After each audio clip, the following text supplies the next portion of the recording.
Hello. Ako pala si Joseph Senior ng South Drive Tattoo. Nandito po tayo sa ating munting shop. Ito po si Job Sayon. Okay. Hi, say hi. Hindi naman nakikita yung ilaw natin. Okay. Hello, ako pala si Joseph Senior ng South Drive Tattoo. Nandito po tayo sa munting shop natin sa Las Piñas.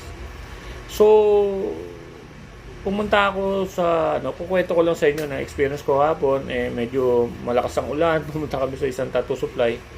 Napakaganda ng tattoo supply na yun.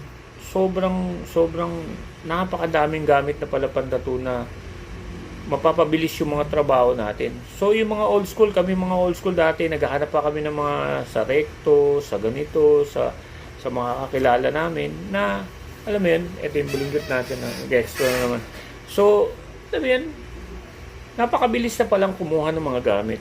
So, kaya pala, napakabilis lumobo ng mga tattoo industry kasi lahat ng bagay nandun na. Yung mga artist talaga napakabilis gumaling kasi nandiyan na yung mga needles, nandiyan na yung mga ink na magaganda, nandiyan na yung mga machine na magaganda.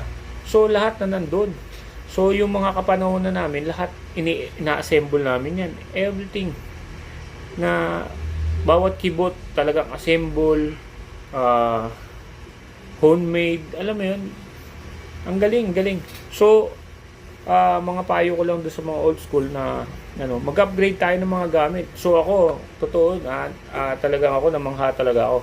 Kaya ngayon, talaga mag-upgrade ako ng mga gamit na So, magastos man pero ito katulad to, pag-upgrade na to yung salamin natin. Kasi kailangan natin na talagang, alam mo yun, yung salamin natin, i-upgrade natin, yung gamit natin, printer, lahat yung ink, needles. So, ang daming magandang printer ngayon na hindi ka na magte-trace. Hindi mo na-trace yung mga bagay-bagay. Tapos, yung sanitation mas maganda kasi ang dami may barrier, may grip tape, etc.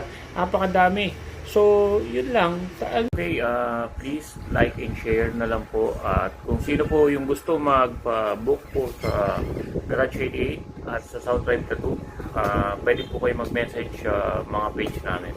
So, thank you. Las Piñas po at saka BM Paranaque. Thank you.